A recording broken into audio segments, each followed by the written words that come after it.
Good morning, afternoon or evening, wherever you are in the world, and welcome to The Back Row from What I Watched Tonight. My name is Matt Hudson and this is Retrospectives.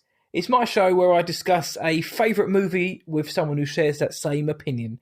And joining me in the back row tonight, well, it's a jewel in the crown of the Southern Hemisphere.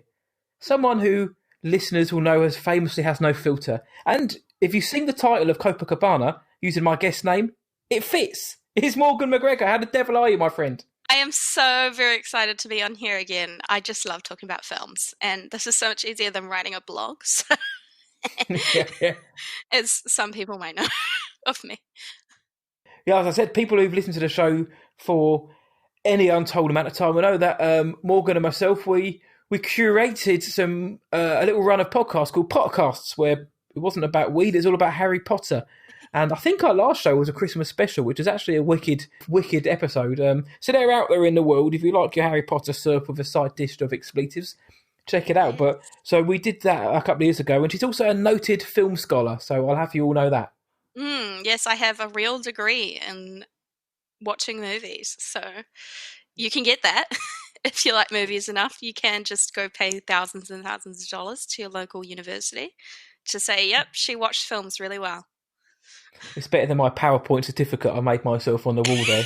Real good at film. Yeah. I don't know. My one, they don't put your degree, what you got on your degree when you get it. So I could really just be walking around with a piece of paper saying, yeah, I got it in neuroscience. So yours is, yeah. You're digging yourself a hole there because you could also got it for someone else. Like I'm not going to belittle any other topics, but Sorry.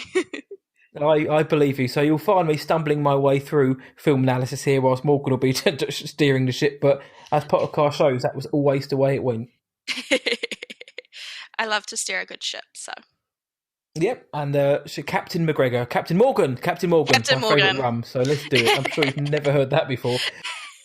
Actually, not that often. I expect it Really? to happen a lot more often. I don't know. I don't think Captain Rum's is big here, and you can get it in New Zealand, but I've never seen anyone drink it. So, Well, wait till I get my ticket over there. Captain Morgan. I'll bring a load with me. We'll all get hammered on it. Or just get it on duty free on your way in. I'm sure they'll have it. But usually, I get like Morgan Freeman is the one that I probably get the most, and then a couple of ones I got Mortgage, which was very interesting as a 12-year-old girl because I didn't really comprehend what was happening. Okay, Mortgage. Morganic, or the more exciting Morganic Volcanic Eruption, which I think referenced the fact that I am so loud. And then the classic Morgasm, which I think is the one that's stuck the longest. Yeah. I quite enjoy that last one actually because I think it fits your personality again. So, this is a theme. Anyone who's listened to Morgan on any of these shows or podcasts, that will fit. That will fit, especially when you mention someone like Cedric Diggory or someone like that. Oof, yum. There you go. Exactly. So we're talking about Cedric Diggory's abs. This has got nothing to do with it. Tonight, for me, and tomorrow morning for Morgan, as you've probably heard, she is hailing from New Zealand. We're talking about Ex Machina tonight. Ex Machina. So before we start talking about it, here we go with what I like to call the admin. So who's it directed by? It's actually written and directed by Alex Garland, who went on to do Annihilation and Devs, which premiered on Hulu a couple of months ago. It stars Donald Gleason as Caleb Smith, Oscar Isaac as Nathan Bateman, Alicia Vikander as Ava, and Sonoya Mizuno as Kyoko. Released on January the 21st, 2015, having debuted at BFI South Bank London in December 2014. It was made for $15 million and made a very tidy $36.9 million worldwide. It was nominated for the Best Original Screenplay at the Oscars and actually went on to win the Best Visual Effects Award, beating out the very fancied Star Wars The Force Awakens.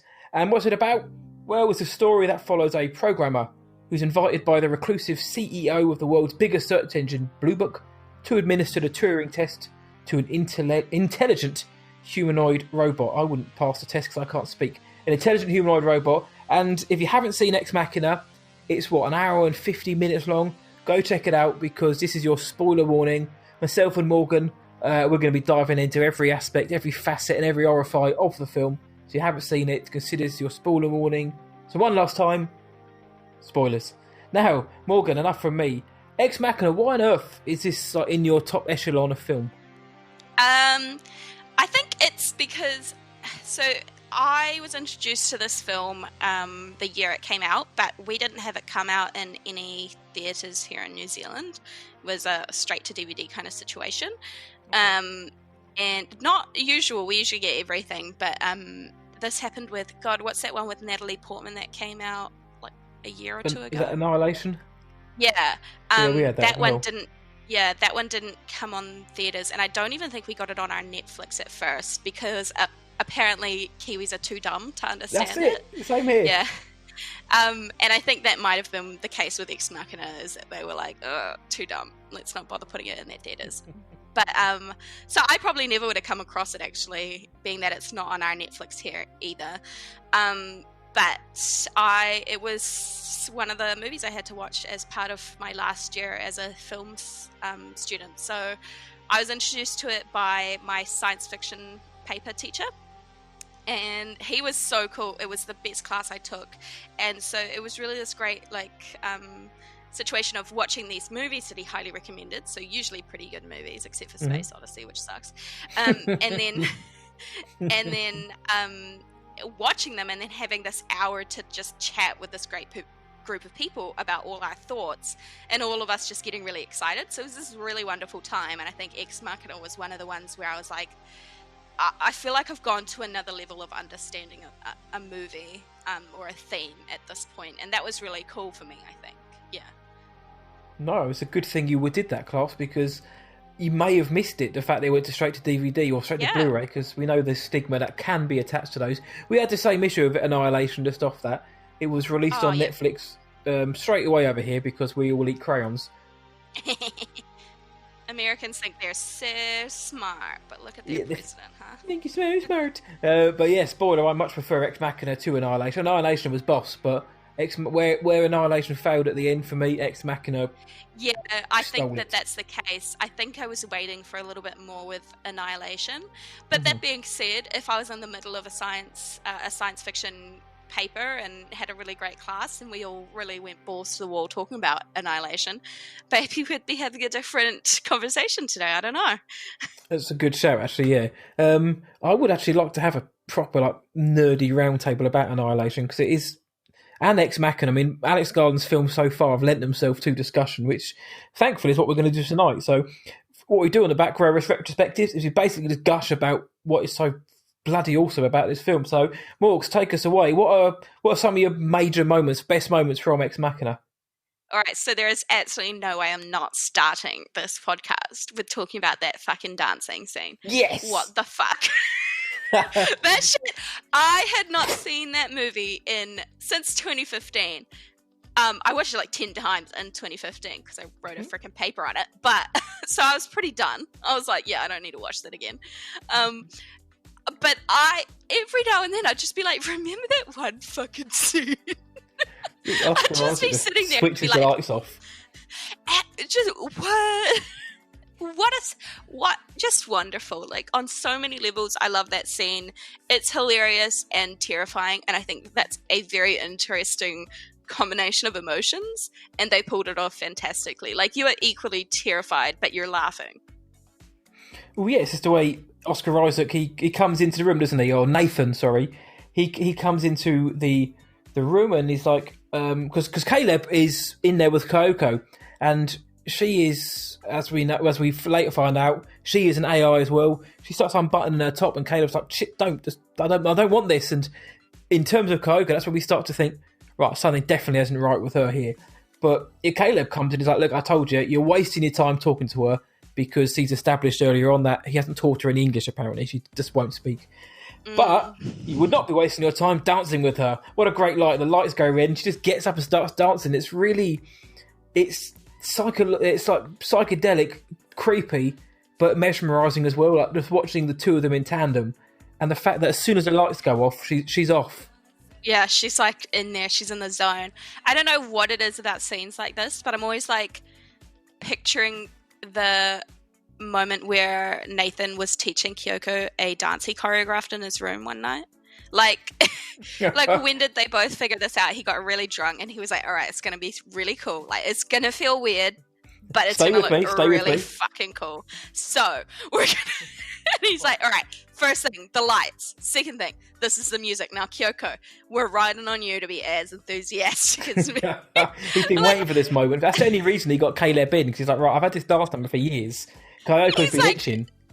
It's not a Turing test. He just wants to know how his dance goes with audiences. Yeah, he's probably got a big recital coming up soon. He's got his local talent show going, and he really just wants Caleb's feedback. That's it, yeah. It was just a Turing test on him. It was the Get Down Saturday Night by Oliver Cheatham is the song, and it works so well. But I now like the idea of him just sitting there, like just shouting, like, "No, you're too slow, you're too fast," and them having to like spend weeks and weeks trying to get this right. And then he comes out of the competition, like, right, we need to get somebody to watch this now. We're in the middle of nowhere. After we can't have this go to nothing. And the whole time, Caleb's just like, what the fuck's going on? His face, like, Donal Gleeson is a boss in this, but his face is just like, what is this? You can tell he's processing it at the same speed that we are. Like, He's like, what is going on?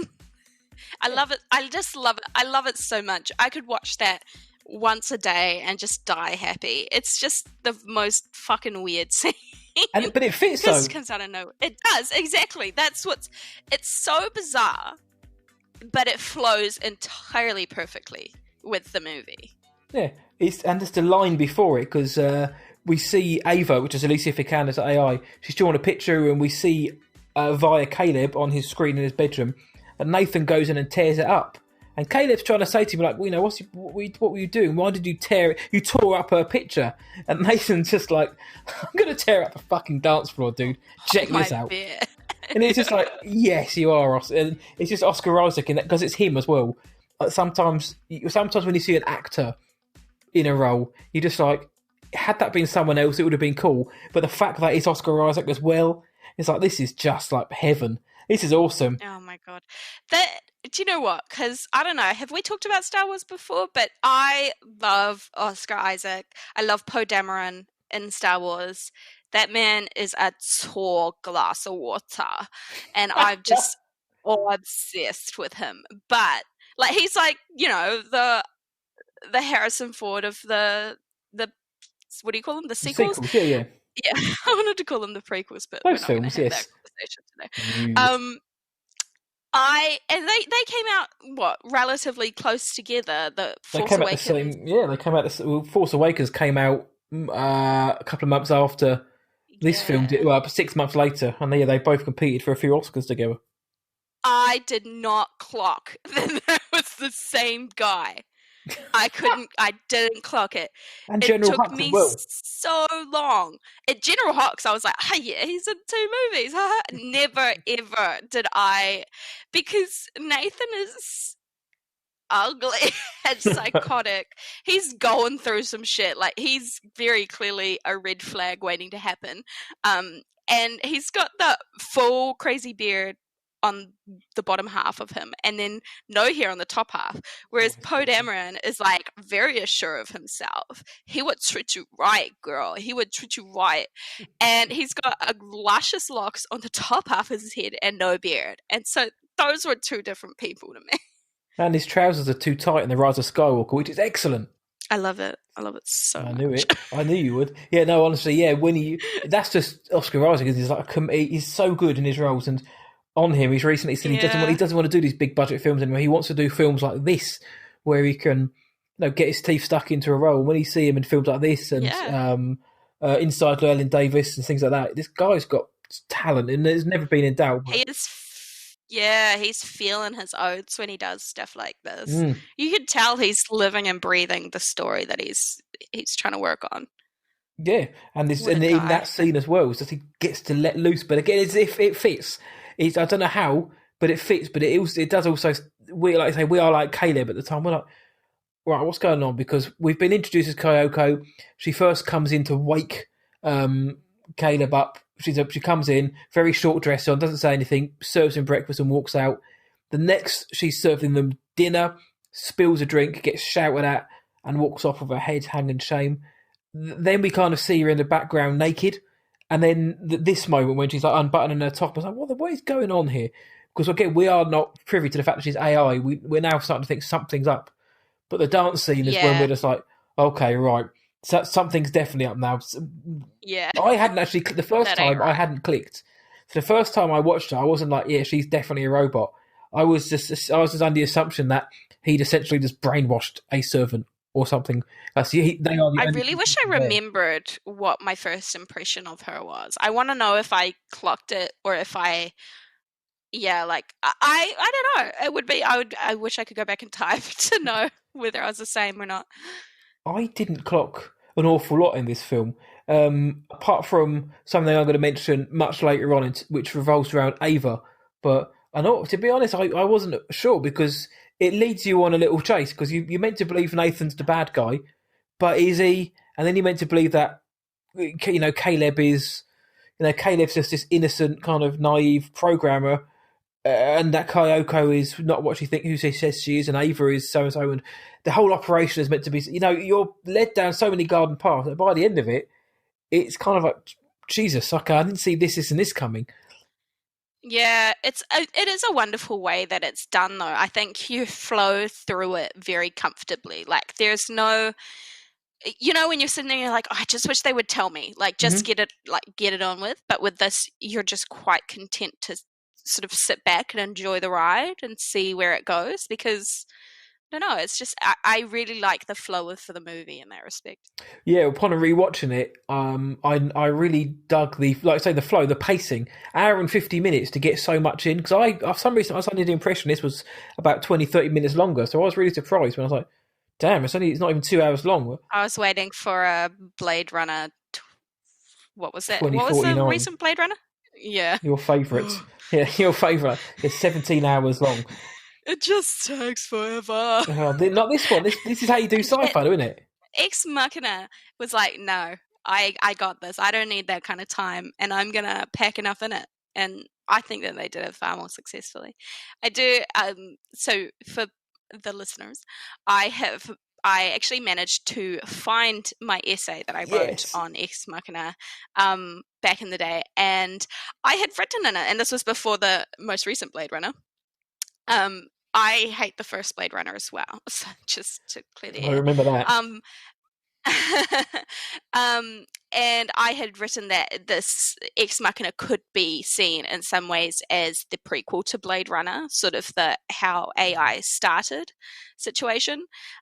And yeah, I just think Ex Machina does what Blade Runner wanted to do much more efficiently, and yeah, just much better. I think just this.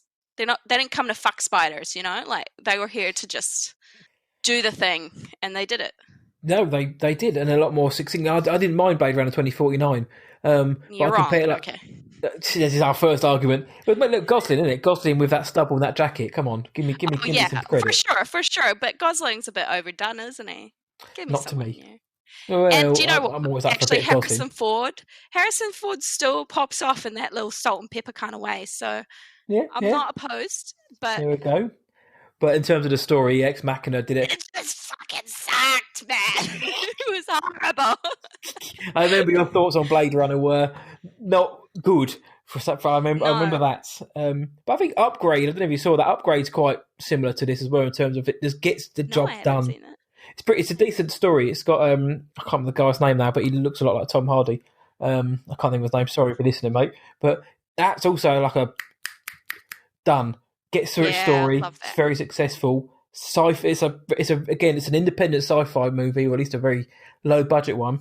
And that seems to be the case. Low budget sci-fi seems to be boss. Like Ex Machina, Well, yeah, they $15 just didn't million. have the money to fuck around, No, Like you it's gotta get character a based. The whole yeah. thing's character driven. Exactly. And I think that that's a little bit of the reason why indie science fiction is a great way to experience science fiction as opposed to that big budget stuff. Because I think, and I suppose we all know the example of George Lucas, when he had no money, he made great movies. And then Yeah. once he did have money, he made terrible movies. And I think that that's just the problem with science fiction is once you get too much money, you start to overcomplicate things, whereas it doesn't need it. No, you lose track of what film is, and film for me has always been about the people in it, like the characters. The Yeah. situation is just as important. But if you don't buy the characters, don't believe them, you don't care about them, or you don't feel the way the screenwriter, intend you to feel about them, then I'm already at a loss with certain films. I was just going to say, if Ex Machina had the budget of Blade Runner... Oh, it's early, sorry. If Ex Machina had the budget of Blade Runner, I think it wouldn't have been as good of a film. I think there would have been scene changes, maybe they would have flown somewhere, or there would have been so many more characters and like a whole bunch of other stuff that's just unnecessary. And so I think that stripped back version, I would hate to see Ex Machina done with a bigger budget. I think that would have ruined it. No, I'd agree with you. Other than like the opening scene of this film where it's Caleb getting an email in his office, finding out that he's won a competition of some sort, pretty much the film is one location. It's within the sexy, beautiful apartment that Nathan has. Like everything is like on point. Like it's all perfectly furnished. Everything's in the right position at the precisely correct angle. Looks perfect. It's a wonderful... I would go there. That seems like the Airbnb of my dreams. But I think that really adds to it, like this sense of isolation. Like he can't leave because he's in the middle of nowhere and it's very familiar surroundings. So we don't have to keep changing our perspective of where we are and where the story is taking us. But we also feel isolated. We are very much stuck in that house with them. Yeah, well, the apartment itself is sci-fi. Do you know what I mean? It's very white, it's very clean and pristine, like the sci-fi everybody thinks of, but without being too sci-fi. And I think I read somewhere that Alex Garland installed certain lights in the building, so it didn't give off like the sci-fi. So the lighting didn't come across as too sci-fi. Anybody out there listening may be able to expand on that, but Alex Garland went to certain lengths to make sure his film didn't look too much like Space Odyssey or something like that, where it's all very white and all very, that particular look. Well, yeah, something that if in the film degree that I always was drilled into me is the lighting in science fiction movies, because the lighting in science fiction movies is far more utilized than it is in other genres. Like if you watch The Matrix, like when he's in The Matrix, it's this like bluish greenish color, like this really cold inhuman feeling, and then when he leaves The Matrix, it's this like warm yellowy shade. It's really strong. Like this is something that you see in most science fiction films, is the coloring used. But with Ex Machina, I would say, they don't overcolor anything. It feels very natural, like you're there, even when the red lights come on. But what I found really interesting about the place that they were staying in is that it's really cold and unfeeling, but at the same time, it's very like it's utilizing all of the natural resources around it. Like some of the walls are just the cliff faces, like they aren't flat walls, or there's like water running and there's trees and stuff inside. So it does feel very natural as opposed to that sciencey, like hospital bed kind of situation you'd be used to. No, I agree, yeah. I'd absolutely love to live there as well. And I was like looking around the house for clues, and in one of the scenes at the beginning, because Nathan comes across as like very ebullient, very, he's intimidating to Caleb, but he's kind of like, look, dude, let's just get the awkwardness out of the way and let's just have a good time here. But I was watching, after the first interaction with Ava that Caleb has, I'm looking around and you can see just behind Nathan's shoulder in the walls a little microphones, just little the little dots on the wall microphones, just so you can kind of get that sense of paranoia that everything is being monitored. As we find out later on, Nathan has monitored the entire world and taken their data via Blue Book. But I was like, straight away, there's little hints and nods. Dare he? But no, yeah, because you first see Nathan, he's boxing, isn't he? He's got a hangover, and he's kind of almost like the reclusive playboy type. He just wants to be one of the guys, and Caleb doesn't quite know what to make of him. And it's only when Caleb actually goes to speak to Ava does he kind of come out of his shell a little bit, and when they start having their sessions. Yeah, definitely. I think it's great. I think I can't really think of what else is another favorite scene of mine. A lot of them it's way up there for like across the board, I guess. I love the scene where Ava finds the sort of Bluebeard room with all the all the dead ones, Yeah, yeah, all the dead wives stacked up in boxes, basically. I love that scene just because it is. I do remember it doesn't have the same impact the more you watch the movie, but the first time you're just like, geez, that's fucked up. yeah. Oh that's yeah, that's it's quite just slow and essentially taking off the other AI's skin and putting it onto her own one. It's also fucked. it's all very, but I think it's all very tastefully done. It's all very like very gracious, and even when she's It standing is. looking at herself stark naked in the mirror, It's like watching Marilyn Monroe get dressed for a date or something. yes, or me. Or you. Yes, getting dressed to go to the shops, very nice, very opera in the background, but it didn't feel exploitative. It didn't to me. It didn't anyway. It felt everything. It felt on the level when, like, say, even when she's sitting there but staring at herself naked, it didn't seem like that was done for titillation purposes or for the male gaze. I don't Mm, think it did anyway. You may obviously think differently, but I thought, yeah, that scene, I was like, it felt there was something about her, like the way she's admiring herself. yeah. Finally, was like, this is somebody who knows what she's she's been planning this the whole time, or at least been trying to manipulate her way in. And on rewatches, you can see that Ava has been trying to manipulate her way around the way she questions to get Caleb on board. And this is her realization now of Yeah. what she can become. Yeah, and I think it's scenes like that, and like you mentioned, I did um, clock a few moments of the male gaze. I think there were some moments where I was like, "Why is the angle on her butt in Yeah. this scene? It's a little bit unnecessary." But for the most part, what I found really interesting with this film is that there were moments where I had to second guess where it was actually directed by a male. I thought, surely a woman made this. hmm And I think that, I mean, being that I am a woman and quite the insane feminist, I tend to take that as a good thing. I think, wow, that's testament to how good of a film it is that I think it's made by a woman. Well, you hear a lot But of people say that, don't they? A lot of people say that men shouldn't be writing films which are I centering agree. around. I don't think we should just stick Yeah, you in men the shouldn't be kitchen. writing I films. don't know why. Yeah. I don't know why we've got you working. Yeah, what am I even doing here? Yeah, but you do get obviously people saying that, and it's the same for people of minority as well, and different backgrounds. That if you haven't experienced that, how can you write about it? But I agree. I think Alex Garland does a pretty stand-up job. It is a fantastic job. And that isn't to say, and you know that I want to talk about this later, but that Mm, isn't to say that this is the perfect film. This is by no means a feminist film, and this by no means like the perfect film in terms of gender representation or race representation. But if you aren't, paying heavy attention to it and trying to dissect it like someone like us would, I think you can say, wow, like there's not a lot of the male gaze there. That we get a really good look at a female character, and there are more women in the movie than there are men, yeah. which almost never happens. I'm struggling to think of another movie of mine that I've watched recently that has had more female characters than men, and that's excluding things like chick flicks and stuff like Of that, course, yeah, because but like your more gender neutral type of movie. I yeah. don't think I've ever seen one that has more women than men.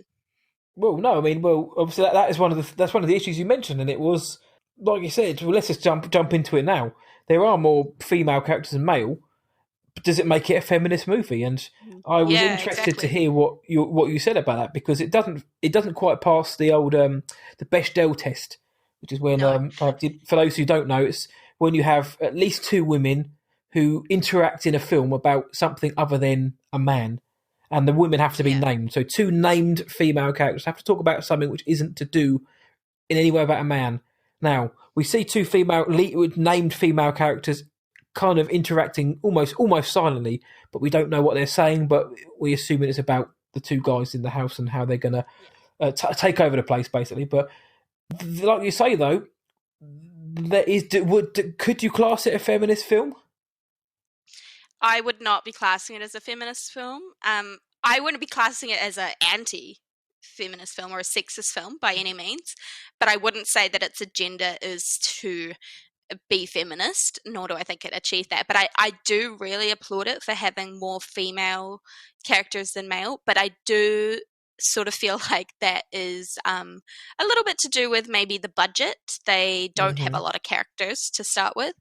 And then at the end of the day, the fact that all the robots that Nathan has made are fembots. So I don't think that that's necessarily a feminist thing, but I still believe that that's quite a big achievement to have such a large female cast compared to your male cast. But yeah, it's not a feminist film because of everything else it does, unfortunately. Yeah, there are a few other And things. the Bechdel, I don't know. It's the bar is so low with that test. Like, we're asking for crumbs, and yeah, we still can't get it. So yeah, The Bechdel test testament is to unbelievable, not because because it exists, but it's the fact that, like you say, the criteria for passing it is literally have two women with names talking about something which isn't men.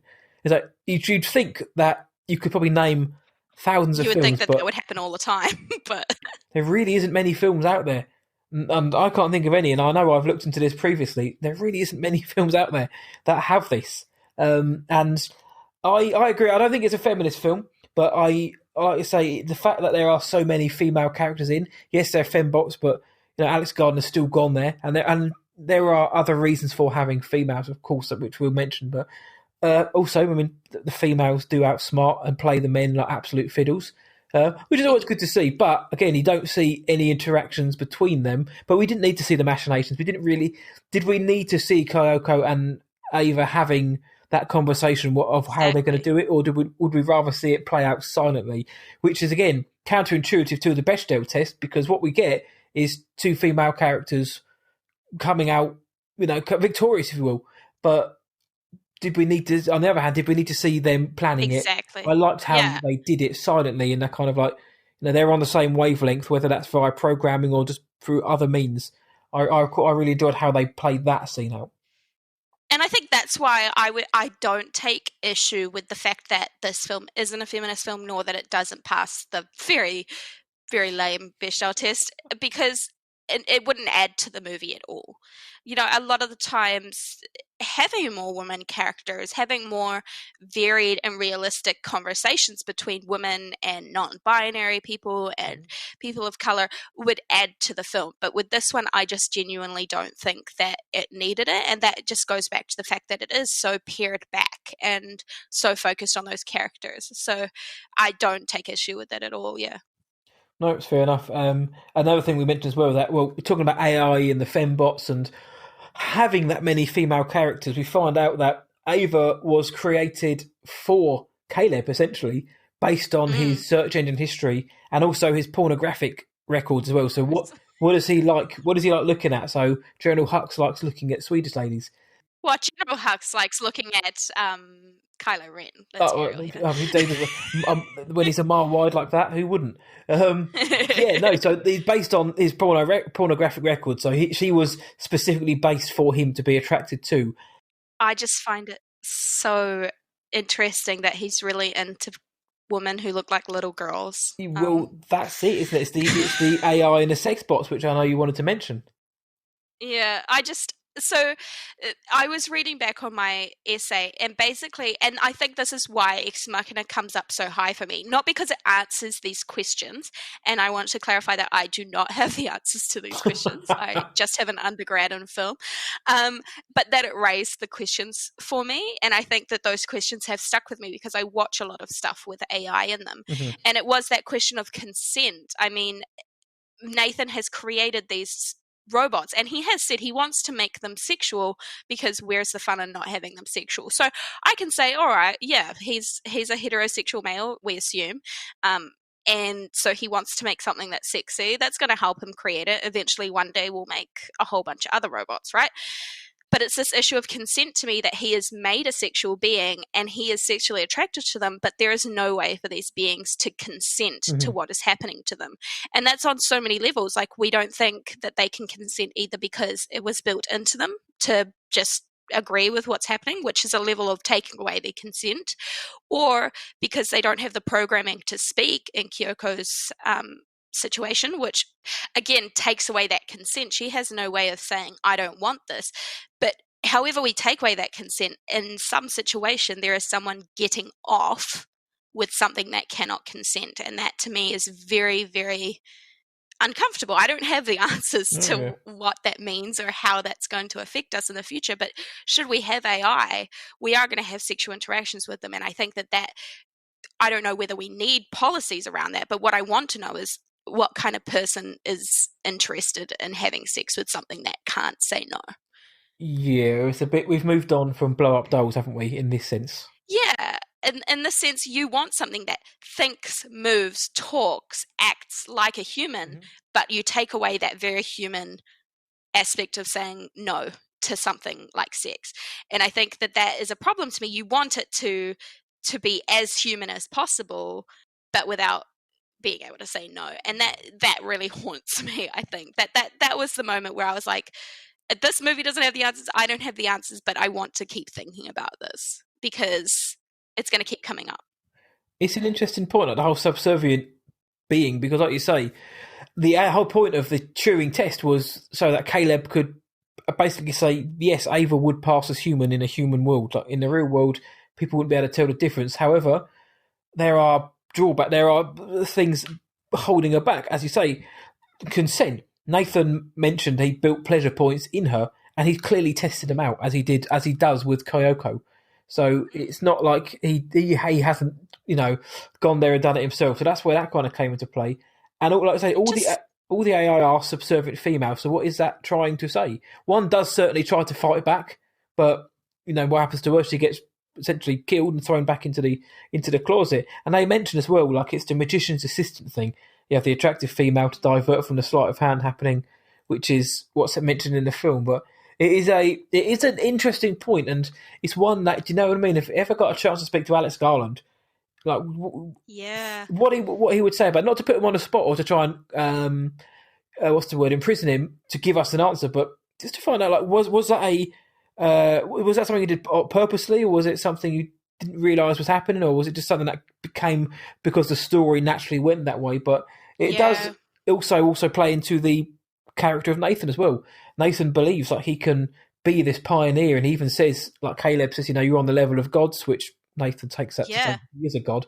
But he doesn't see the issue in this. Like you say, when he gives that speech about no one's born straight and nobody's born this, that, and the other, he's kind of playing God, and doesn't see that there are repercussions to this. So what does that say about Nathan? Because we are led to believe that he's the bad guy or the sinister guy, but then towards the end, you're kind of thinking, actually, what was he just trying to, advance technology? But then you get things like this, which are like the grey area. It's like, you're attempting to advance technology, but at the same time, also, there's this as well.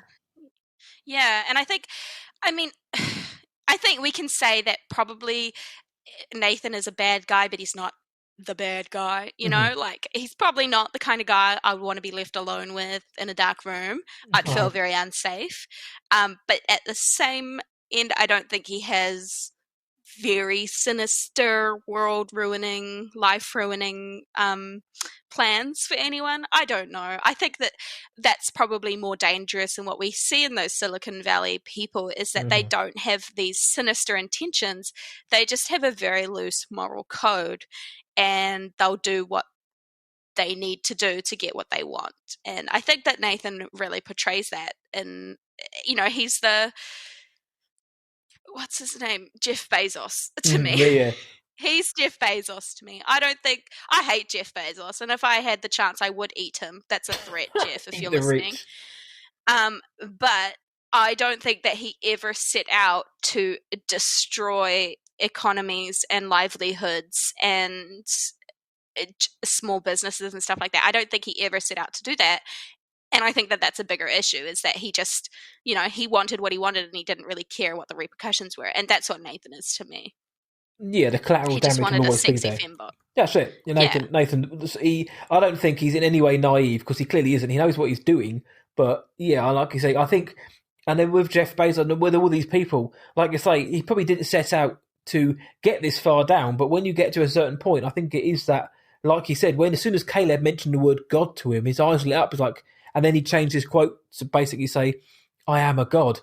I think that's what kind of level Nathan's at now, where he's by himself, like almost like the mad scientist, where he's almost so far gone down a rabbit hole that things like, little things like consent. Who needs to worry about that when I'm creating AI, which is going to go on to Exactly. rule the world? He's like, I am on a path to create this thing that he says, it's inevitable. It's already going to be created. It's just a matter of when Yeah. or by who or whatever. And so he said, I will be that person. And that's fine. That's to say, I want to make sure that I'm in control of this situation. But if you are saying, I want to be the one in control of this situation, I want to make sure that AI gets created the right way. And so you have that very, very special opportunity to say, okay, well, I know that I'm going to be the first person to create this. And I know that potentially if I don't, someone else will. So I should do it the right way. And I should perhaps, consider some of these issues. Get a committee together. Yeah, let's have a round table. People Come who on, can guys. discuss it. But I thought the God thing was very interesting because I don't think I ever picked up on it. I don't think I ever picked up on necessarily that he thinks he's God. Mm-hmm.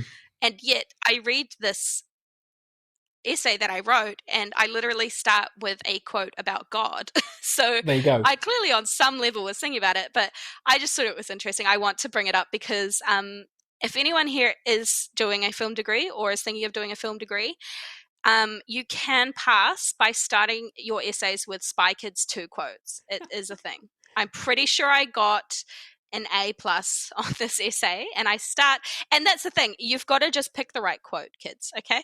So you wouldn't hear this quote and think it's necessarily by Steve Buscemi in Spy Kids 2, but it is. And the quote is, do you think God stays in heaven because he too lives in fear of what he's created? And is Steve Buscemi basically saying that he's created these I think it was dinosaurs. I honestly haven't seen Spy Kids 2 in forever. And so he hides himself away a little bit like Nathan does. He hides himself away in this isolation because he done fucked up, basically. And then I think I quote, later on, I say that, so Nathan appears to vastly underestimate the depth of this very human desire of escape by Ava, or even believe that her intelligence could surpass his. And then I said, much like God, Nathan is content to be the omnipotent creator of life, but what he giveth, he cannot so easily taketh away. And so on some level, I was thinking about God. I don't know why. Just loads of big words there. It's great. I like to just pepper them in. But yeah, so kids, just pick the right quote and you'll get away with it. I've seen snippets of Morgan's work, and it's interesting where some of these influences have come from, but hell, if it helps you pass, do it. Exactly. So yeah, I think that issue of consent, like that's probably why I love this movie so much. It keeps coming back to me anytime I watch AI, because whenever you watch AI stuff, it almost is exclusively attractive women who are created into AI. Yep. And that says a lot to me. That obviously, so I am a painter and I refuse to paint men because men are ugly. So I get it. Okay, I get it, guys. Like, women are hot and they're beautiful and they're wonderful to create. But what are the implications of us making this subservient creation that has to do everything we say, can feel like a human being and have the emotions of a human being, but still has to do everything we say, whether that's sexual or not? That says a lot about how we treat women as well and what we think of women. They're sexy, but they should do what I say. Yeah, you could look good, but as long as I wear the trousers, then that's fine. Yeah, it's almost like, and then at the same outdated. time, you have to look good while doing it. You have to look good for me because you are also something for me to enjoy visually. Yes, and like Nathan says, there's no point in having it that isn't sexy. Where's the fun in that? And I get it. I totally get it. But in the same level, it's weird. It's very weird to me. Yeah, and Kyoko is extremely silently submissive, and the amount of time. There's a great scene where Caleb is in the shower. He's in the shower and he's fantasizing about meeting up with Ava in the woodlands outside and kissing her. And at the same time, Nathan is starting to I use air quotes seduce Kyoko. At the same time that's going on, and as you can tell, she's putting up no resistance or anything like that. And already by this time, we know that something odd's going on. So. It's very true. Like you say, you look good. You look good whilst you're doing what I say, and when I want it, you're going to give it to me. Yeah, you don't have to worry about foreplay or whether your partner's in the mood or how their day's been or that reciprocal relationship. And even with one night stands or purely transactional sexual encounters, like with like a prostitute or something like that, even then, there's still a case of you having to consider the other person's feelings in that case, unless you're a true psychopath, which is a problem in and of itself, obviously. Yes. So, unless you're a psychopath or like a rapist, I guess, you have to consider the other person in that sexual transaction, no matter how that transaction came about. But with an AI, you don't. And I think that either means that we all end up becoming rapists and psychopaths, or it means we have to take a really seriously hard look at why we want to have sex with an AI. Is it purely like, all right, I'm trying to get myself off and this is a masturbatory device? Or am I enjoying it because it's a real, like, living, breathing human that can't say no? Yeah. So Yeah. one Again, day we will consider it. But Kyoko brings up a lot of thoughts for me because her character is just it says a lot, I think. And I don't know whether it says a lot about Alex Garland or it says a lot about Nathan. And I don't think I've decided yet. But hers is a deeply racist character. The way she is treated in this narrative is hmm deeply racist. It's a very I don't use this term that often anymore just because I'm not writing essays every day.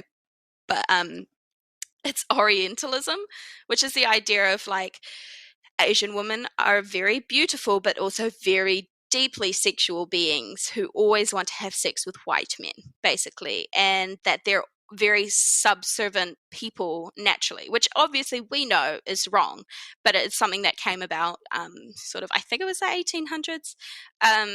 Correct me if I'm wrong. And it's continued. And I don't know whether Kyoko's character is a commentary on Orientalism and the way in which the future of AI might end up being. Like it's him trying to say, we do consider robots and Asians to be subservient, and this will end up being the case, or whether he's saying this is wrong and Nathan's a bad person for doing this. And I don't know whether I've come to the answer with it, but her not being able to speak and being the servant and always being very scantily clad, and then her other role pretty much being a sex bot sits very, very uncomfortably with me, being that she is the only non-white character. I mean, I know that Oscar Oscar Oscar Isaac Isaac. is not white, sorry, but his character, I think, presents as such. We don't really get any other information from him. She's the only one that presents as non-white hmm in the characters, and I think that being that she's also the character that she is just sits very uncomfortably with me. Yeah, I'd like to think that this was a purposeful idea to Yeah. highlight and expose the stereotypes within society and media, those of which you've just presented. I'd like to think it is because it's done so forcefully. Like you mentioned, like the scene I can think of Kyoko, she unbuttons her top for Caleb without command. She dances without command. She doesn't talk. She just serves the man. She's laying in the background while Nathan works. One time she's fully naked, and like you mentioned, other times she's scantily clad. But the question is, yeah, why? What's the outcome? Was this a positive or negative representation? If it was intentional, what was the end game? What was Alex Garland trying to Yeah. say? And again, that's not us trying to give the answers. It's more like it's because we don't have the answers. But I'd like to think it's a purposeful idea. But was it? Me too. Do you think people would look at that, people who may have suffered this, and think, do you know what, that was a positive representation, or would they look at it and think, do you know what, no, it's just perpetuating the stereotype even more? Yeah, and I can't speak for the Asian Of community, course, yeah. especially not the Japanese community, but no Asian community. But I feel like, and I do have very hopeful feelings that he did it intentionally hmm to say, look, Nathan's a bad guy and he's also a racist probably, and this is how we often treat Asian women, and that's bad. But what I think he failed at doing is really driving that idea home, if that was what he was doing. I think he started off being like, yeah, I'm going to make her look really, really like have really defined Asian features. She'll be wearing like kind of hypersexualized kimonos. Nathan's going to mention that she can't speak because she doesn't speak English, blah, blah, blah. But he didn't really drive home the idea that like this is we feel bad for her for sure, but we feel bad for Ava too. We should be thinking an extra layer with Kyoko. We should be saying, okay, well, that was wrong.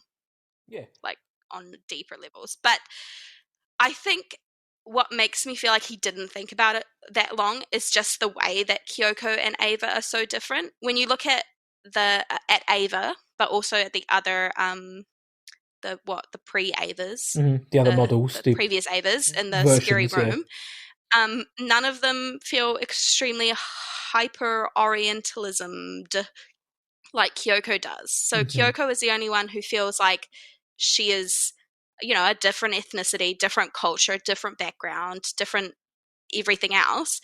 But she's also the only one who is not. We don't know whether she's an AI, whether she has emotional capacity or intelligence. Whereas the more white ones, he's working on those to have the smarts and the feelings and everything like that. But Kyoko, it's not worth it. And that makes me feel like maybe Alex Garland didn't think about it for long enough. There's a few moments. I know there's one moment in the film where I think she's watching Nathan work or something, and it's when Caleb tells Ava exactly why he's there, like to test her, and at the same time, Kyoko opens her eyes and starts listening, and when they're looking at the Jackson Pollock painting, it almost looks like she's taking it in herself and understanding the emotion of that. There's a scene with her in the hallway where she's sitting with her shoes off and her head's down. Yeah. And you could say, oh, yeah, she's just, saving energy or whatever robots do. But it's the fact that she's got her shoes off. She's taken her shoes off. She's sitting in this way that you might do if you yourself were feeling very upset. It doesn't feel very work, robotic. Almost, yeah. Yeah, it feels very human. And so we do see Alex Garland creating this, idea of, well, does she have, artificial intelligence? Was this, Nathan's plan? Does he know about it? But we never really give her that victorious ending the way we do with Ava, which is a bit sad. Makes sense to the narrative, but I just think I would have liked a little bit more purpose with that choice for her to be the only woman of color in the movie, and then to be the silent servant and the sort of sex symbol. I think if we flipped the switch, it would have been very interesting, but we will never know. No, I would love to know what Alex Garland was thinking, because I do believe that it was an intentional choice, but like you say, whether or not that was written or driven home correctly or well enough is up for debate. That's one of the things about this film, is that to some this will mean something different, and that's why I was saying, like, was it a positive or negative representation? Was it put across correctly? I'd love to find out Alex Garland went, and the actress went to sit and chat with him. I would love that. I keep saying it in the hope that you might be listening. But then she went on to play Caitlin in La La Land, so she did quite well. And you talk about Ava, actually. She's our main focus. Alicia Vikander, who I think was excellent in her. I think she was really, really good in this. And I particularly like, I think it's session 5, when Ava is testing Caleb, and she asks him some questions, and she can tell if he's lying. So she's like, what's your favourite colour? What's your earliest memory? Are you a good person? And then she drops a bomb and says, what's going to happen to me if I fail your test? Will I be switched off? And she's questioning why people would test to see if she would be switched off. Caleb, if you fail a test, would you be switched off? And she's like, well, no. And then she's like, she wants to be with Caleb. Do you want to be with me? We don't understand the answer to that. But when she starts turning the screw now in hindsight, where she's like, what's going to happen if I fail my test? It's almost like the damsel in distress, almost like, save me. What if I fail? They're going to kill me. But we know that there's something more behind it, and that also leads to another issue as well, or topic point, is that how intelligent did Nathan think Ava was, and to what extent would she go to get out? Yeah, and I think that sits with me for the longest. Something that I mull over a lot when I think about Ex Machina is, we know that Nathan thinks he's the smartest guy in the room. We know that he thinks he's this godlike person. And yet he's set out with the intention of making something that is as human as possible. So it really is bizarre to me that he would think that she would never get out. So on some level, I think he thought she would be successful and she would get out and that he would die. because I don't see how he could think he's so smart and yet not be smart enough to create something that could escape, that could outwit him, with so many variables involved. And she's a sexy woman, and he's bringing in this guy, and he's serving her up on a platter. So now he's got two very smart people working together against him, and for some reason he really thought Yeah, well, they weren't going to get out. You also have Kyoko, like I say, that unspoken look they share, Ava and Kyoko, is Kyoko, is there more to her than we know? Has she been suffering this abuse, essentially, for so long that when the time comes, she knows that she can go to Ava to get to have her revenge on Nathan? And I really think the sisterhood, that's it, against that bastard Nathan. But I think he did know, because I think he even alluded to it by saying, actually, at the beginning of the film, he says, in decades to come, humans are going to be redundant. I think he actually says, they're going to look back on us. AI are going to look back on us the same way we look at fossil skeletons, an upright ape living in dust with crude language and tools, all set for extinction. So he knows that in time, the AI will take over. So I think he knew that the time will come when but whether he knew she would kill him, because later on in the film she does say, how does it feel to know you've created something that hates you? And Jade, the model, the version AI model, who is the one she's screaming, like, why won't you let me out? And she smashes the glass and her arm gets knocked off. She also had those same feelings. So some of the AI were creating a negative vibe towards him, and he must have known that eventually, like, someone's going to break through, and whether it's going to end well for him or not, I don't know if he knew that, but he had to know that she was going to get out. Something about, and I wish, I mean, I don't want the movie to do it, because I think the movie is great the way it is, but I wish I knew what he was like before he started creating AI, because when I watched this film again this time around, it read very much like a guy who is semi-suicidal. Mm-hmm. His character seems so ready to just say, okay, I've created what I want. There's nothing left for me. He's drinking so much. Yeah. He is drinking so much. He's looking after his body, but it seems almost like a habit to him, like, so that he can defeat the hangover the next day. Just so much of the way he acts around people, the isolation can't be good for him. He seems like he's at this breaking point mentally. I don't think he would commit suicide, but I think he's gotten to the point where he's like, well, if she kills me, like, congrats, I've done what I set out to do, and I'm done. Like, there's no point in me living anyway. Like, I think the first times around, I was like, yeah, he's just so up himself. He doesn't reckon she'll be able to defeat him. But then watching it again this week, I thought, shit, he wants her to do it. He's done with life. Like, he seems very defeated, to me anyway. So, don't know. I would be interested to see if he was always like that, or yeah. It's a good story, actually. It's a good question, because when we see him, he's boxing and hungover, but then he's also just trying to get rid of any awkwardness with Caleb. And he even says, look, if you don't want to do the test, we could just drink beer and shoot pool for the next week. It's almost just like that kind of like, even if you don't want to do it, stay, and at least we could just hang out, and almost like you need someone to hang out for with human interaction. Yeah. And he is so isolated, and there's just no way this has been good for his mental health.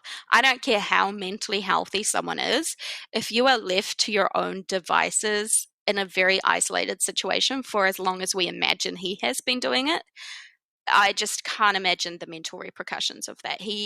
There's no way he's come out of this a better person.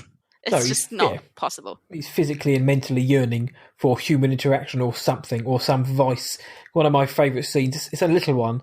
One of the ones I stick out is towards the beginning. It's Caleb sneaking around the house for the first time, the facility for the first time, and he finds a phone, and he's kind of picked it up, and Nathan's behind him, just slumped on the sofa drinking, and he catches him, and he gives that great line of, when he's talking about Ghostbusters, he's like, Ghostbusters, a ghost gives Dan Aykroyd oral sex.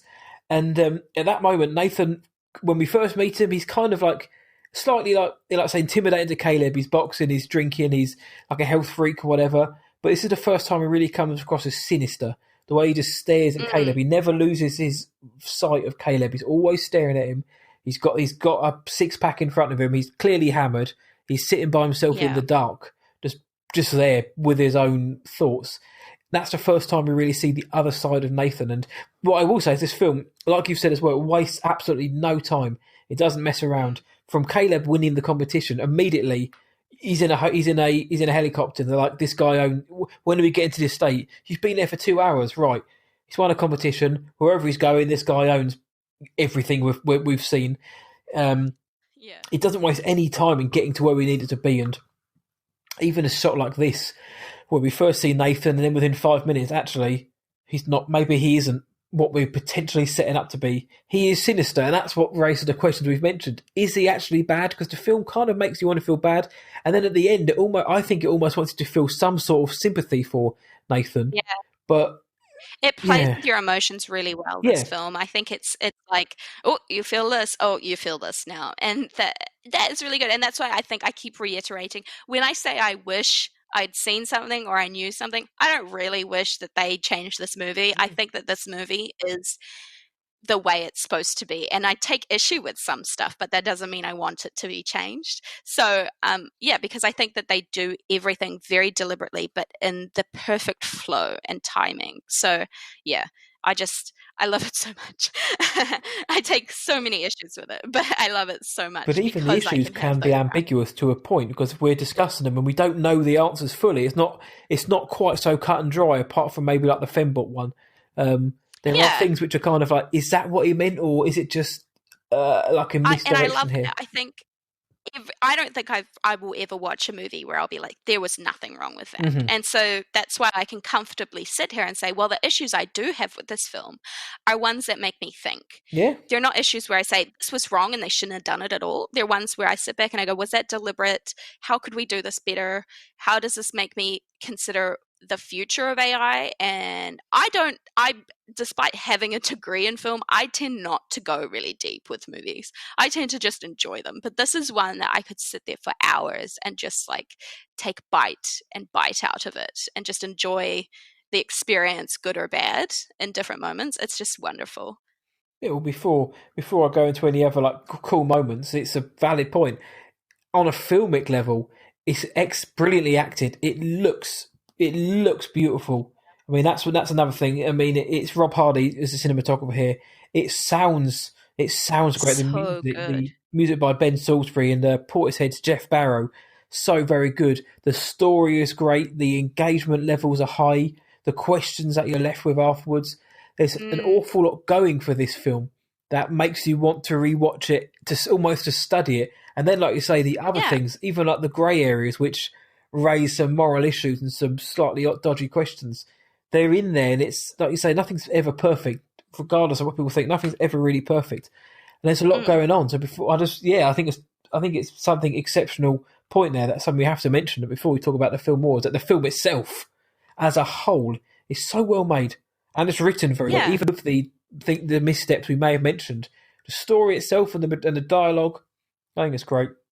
It's really good. I think it's one of those films where you feel very in the film. Like all of the surroundings, the sounds, the dialogue, the characters, you feel very in it. You don't feel like you're on the other side of a screen. You feel very immersed, and I love that. And I really love the cinematography, because it is this, it's like what my guided meditations are telling me to picture, except they're never telling me I'm going to get locked in this room and die here potentially because an AI has escaped. And I think that's a wonderful mix of the very meditative, relaxing atmosphere of dripping water and rustling leaves and flowing rivers and concrete mixed with, wood and stuff like that, which is like my ideal. And I think that that's beautiful.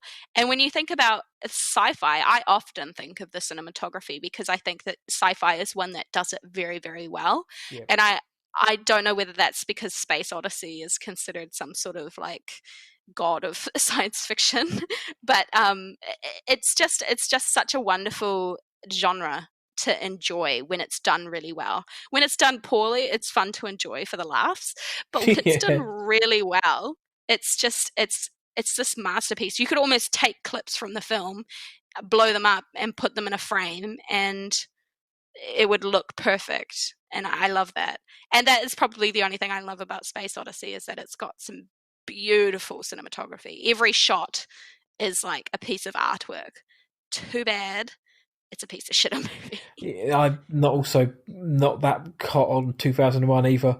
But yeah, cinematography is also what the scene evokes as well, what that image evokes. And like you've just said, it evokes very different feelings and thoughts for yourself. And that's why the film works. Because, again, you think sci-fi, what's going on down below is fairly sci-fi, in the facility with a key card isn't science fiction, but, which leads into different rooms with different... no windows. No windows, and all the technology you'd expect is downstairs, but upstairs it's a completely different world almost. It's like a meditation retreat.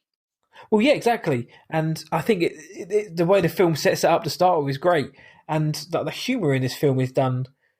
It's few and far between, but it's done well. I mean, the only real laugh in this film is when Caleb's keycard image is printed at the beginning of the film, when he's kind of looking into the buzzer, and it takes his picture, and he's like, that I found that actually to be hilarious. I totally forgot about that. And then the other laughs are almost kind of like WTF moments, or kind of maybe like creepy laughs. But they don't make you laugh for no reason. Yeah, it's everything is deliberate.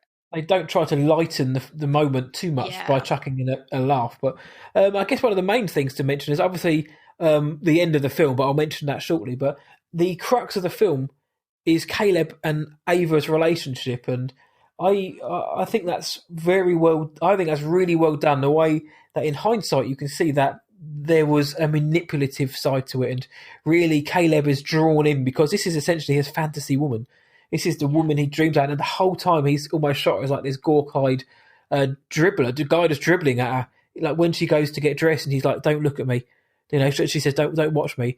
He still can't help himself. He's watching her, and he knows what's coming. You almost want to shake him and be like, "Grow up!" I know, yeah. And then you find out why. Of course, get it together. He's spent his life beating his meat over this woman, and now he's in front of her, huxing himself off. Childlike, non-consent. It's just weird. That's it. But then obviously that goes on. Just that she starts challenging him, and he becomes almost uncomfortable in that role. And I just wanted to ask you about like the focal point of their relationship in the film. I love it, but it's like watching a teenage boy fall in love with his babysitter, and she's just taking him for a ride. Yeah, she's just like, this is hilarious. I'm going to tell my boyfriend about this later.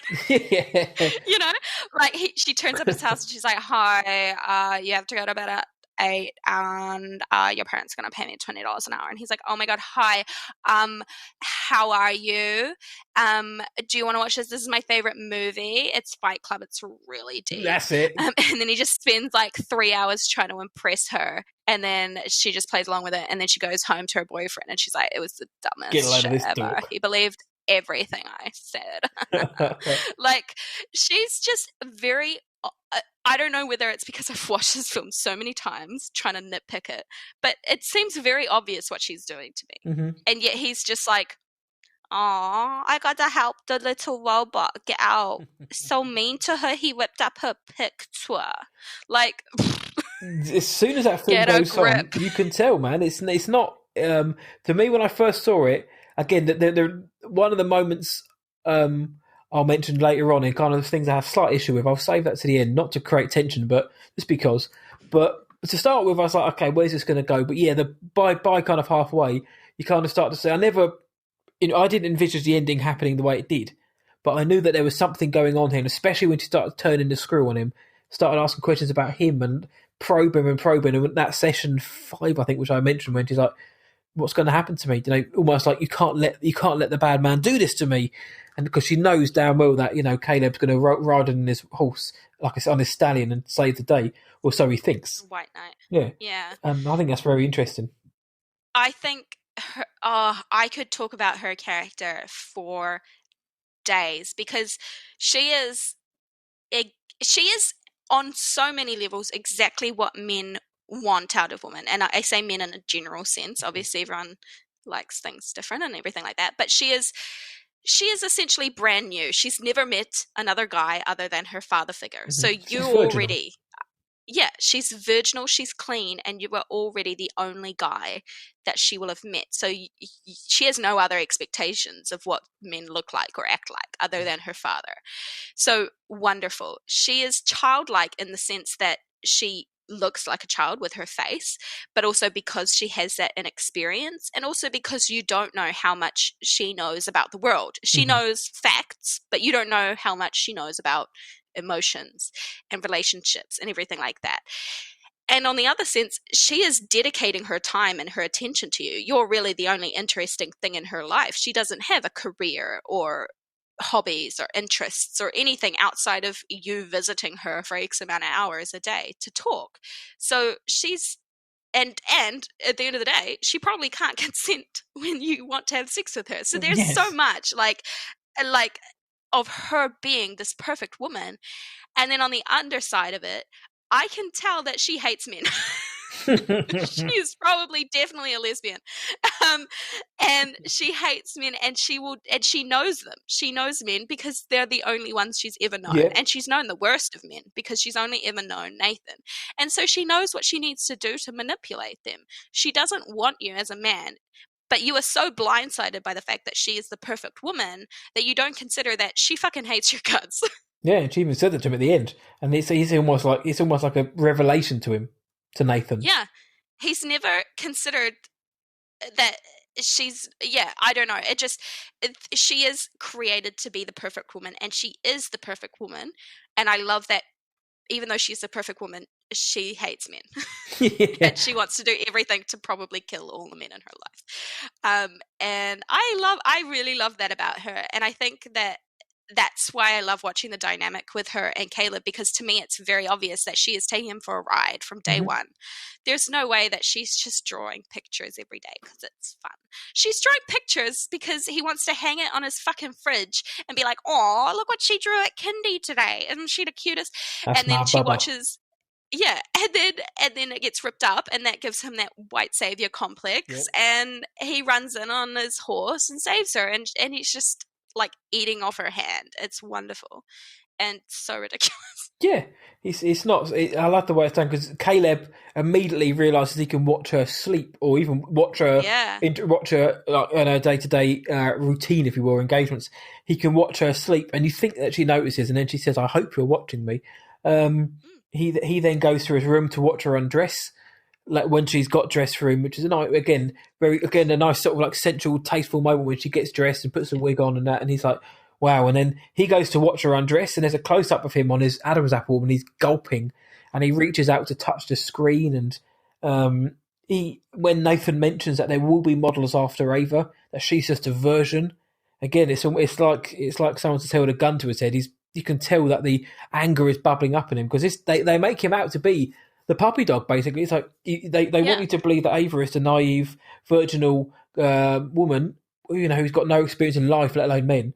But it turns out actually that the extremely intelligent programmer and the man of all experience is just like a kid in a candy store at the end of it. It's like gulping and trying to touch the goodies. He probably thinks he can get it, and she's even goes in mind. She's like, "Are you attracted to me? I'm attracted to you. This is what I'd wear on my first date," and stuff like that. But I really like their interactions, and there's a great bit of foreshadowing in one of their, I think it's a fourth session, when he tells a story about, she tells a story about someone called Mary, who's been locked away in black and white, and then she goes outside to experience and to see colour. It was great foreshadowing, which of course is what happens at the end. But we also find out that Ava's causing the power cuts. She's reversing the power when she charges batteries. And the very first session, she cuts the power, and she's like, "Right, dude, listen up now, dickhead. Don't trust Nathan. He ain't your mate. Don't trust him or anything he says." Immediately, the seeds are sown. This is his perfect woman. The way she looks at him, and the way he has kind of time alone with her. And then she's telling him, "Look, that guy's not your friend. Me and you, I need help. me and you. You need to save. You can save me." It starts really, really, really early on, and again, I'll mention the end shortly, or we can get into that. But the build up to the end, when we find out the big reveal, is done so very well. And they do. And Donald Gleason does a great job of selling himself as the wide-eyed puppy. He kind of thinks that this could be great for me, and Alicia Vikander is excellent in this. I think she's an excellent actress anyway. Academy Award winning actress, let's not forget.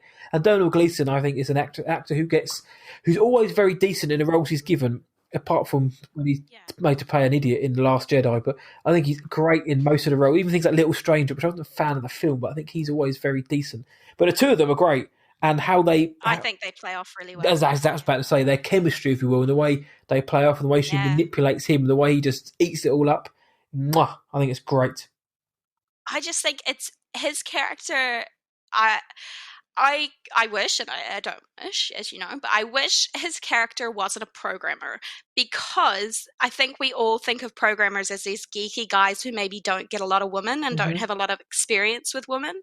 And I think that makes him an even easier target with Ava, because she is created to be his perfect woman. And he also probably doesn't get a lot of women, being that he's a programmer. Yeah. So he's just very keen to do whatever and believe whatever. And I think that makes him very naive, because he's there to do a Turing test, and he knows he's there to do a Turing test. Whether he knows that that's not the point is not the problem. He knows that he's there to test whether she's true AI. So it kind of shocks me that he then falls for all of her tricks and then watches her while she's doing stuff, because he should know, if she's an AI, she's not sleeping. Mm-hmm. Yeah. Like, she doesn't need to sleep. She's not dreaming. She knows that you're watching. Even if you aren't watching, even if she doesn't know you're watching, she's got nothing else to do. She's stuck in a box. She's got nothing else to do. Why would she not dedicate all of her time to doing stuff that would make you like her, or whatever? Like, everything she does would be very deliberate to achieve something, because she's got nothing else to do. You're watching her on, like, your TV, being like, oh wow, that's so sick, she's undressing. She doesn't need to undress. She doesn't get uncomfortable. She doesn't like need to change into her PJs. She's doing this because if you're watching, you would enjoy this. And I think, and she's also, as we know, connected into the power mains, so she probably knows every time you turn on the TV to watch her. Yeah. She probably gets a bit of a like Facebook notification telling her. So to me, it feels like, hello, it's a Turing test. She is an AI. Pay attention, you dim-witted fool. And every time she does anything, to be like, oh no, you need to save me. Yeah, I get that he wants to save her, but also get a grip, dude. Like, she's an AI. Like, she's got nothing else to do. What do you think's going to happen here, dude? Well, on that then, I guess leading into like the final third of the film where shit happens now. On that note you've just said, because we also find out, like we've mentioned, Caleb is the only reason he's brought there. He's not brought there for any reason other than his search history, basically.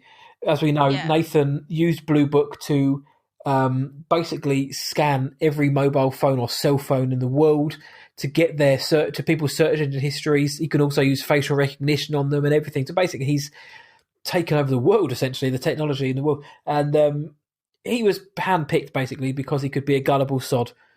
Gullible idiot. And so did you at any point, though, after everything we said, kind of feel like, do you know what, Caleb's been taken for an absolute ride here, and actually feel sorry for him, because he was I feel sorry for him almost immediately. Yeah, because in the film, because of his ID card, he's such a poor sod. But he's been given an AI, which is basically his fantasy woman. He's been taken completely out of his comfort zone for what he thinks is the chance of a lifetime. Turns out he was picked because he's like Nathan thought this guy's basically an idiot. You know, and unfortunately, he was right. Well, yeah, and that's he's what clever, sucks for me. But at the same time, he'll go along with this because I'm going to present him with everything he wants. And obviously, with the ending, with the fact that he gets royally screwed over in his own mind, do you know what I mean? Yeah. It's basically the tragedy of Caleb. I just, I think it was a little bit. Everything for him, I felt bad for him, and I kept wanting more from him. And I think that's why I'm so upset that he doesn't realize that she knows he's watching him, because I at least expect that much from him as a programmer. You know, I date a programmer, so I expect very highly of him. Yes, of maybe course. Too much.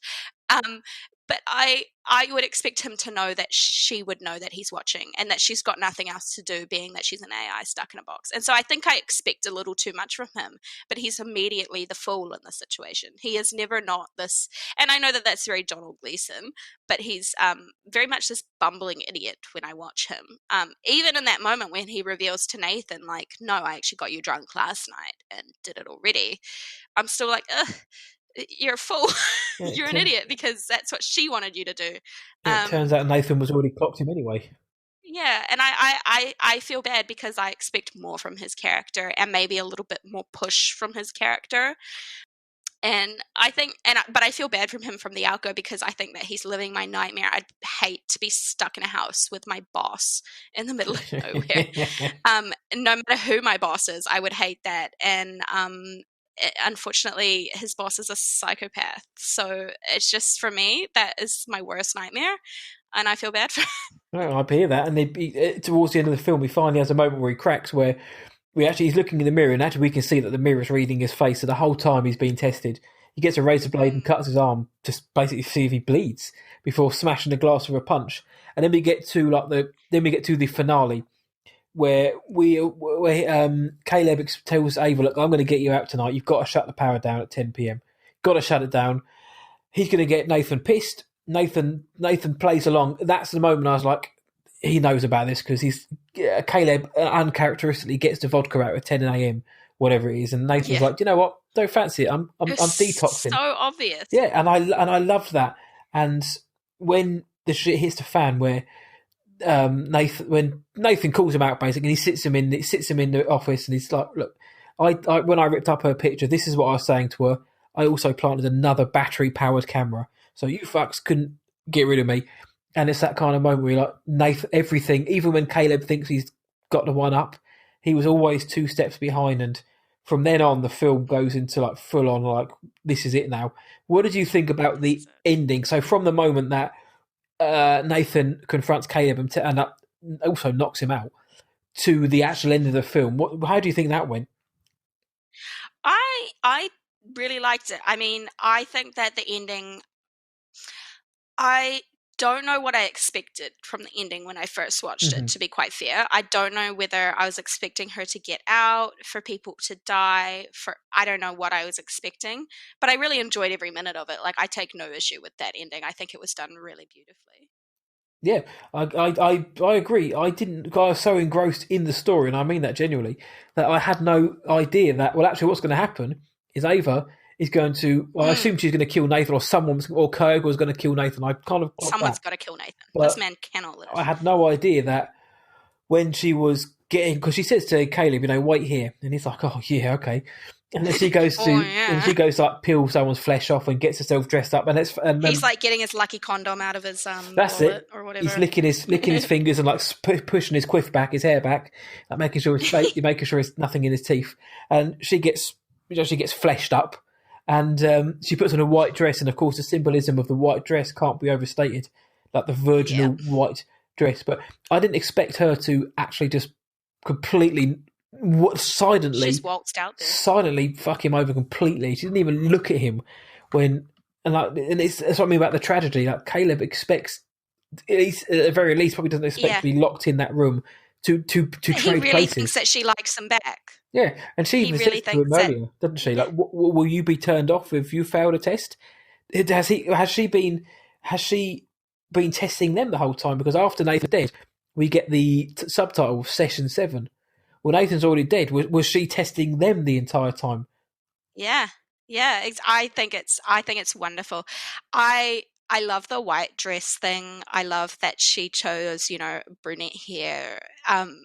Brunette to me says a lot when someone chooses brunette, because it's just not that sex symbol color. It's that very normal. I'm a very normal person color. Yeah, I hear you.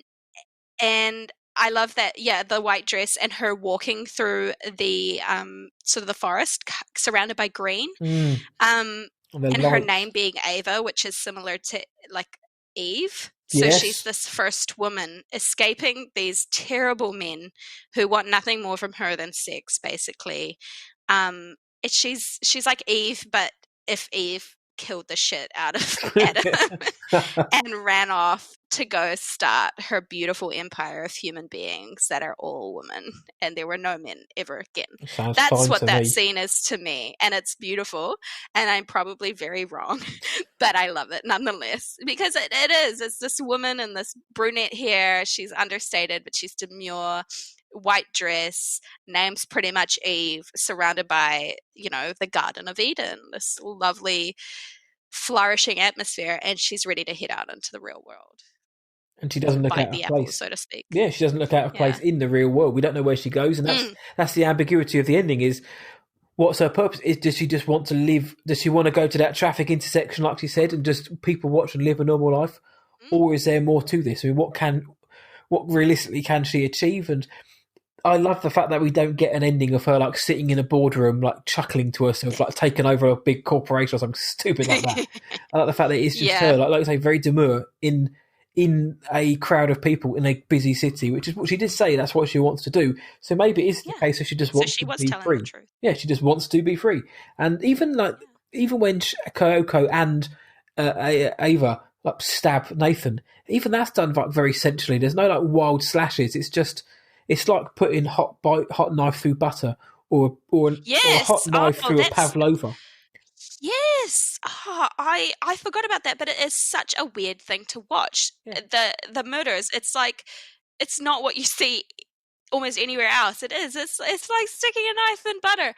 It's weird. Yeah. I don't know how I feel about that, but it's feel stuff. Well, I was watching like this is quite again. I used the S word. This was quite essential. It's slow. It's like I enjoy this. It's like visual ASMR. I was like I could watch that all night. Yes, but what it almost is like to me, and I don't know if anyone else has this feeling, but when you're in a dream and you have to like fight someone and suddenly your arms move really slowly with no force behind them, and or like you're trying to walk and like for some reason your legs are just jelly. That's what that felt like to me a little bit. Very like disorientating. They were just moving so slow, and I don't know. Anyway, because before that, Ava rugby tackles Nathan, doesn't she? She rugby tackles Nathan. Basically, she sprints. She walks towards him. And yes, it's funny.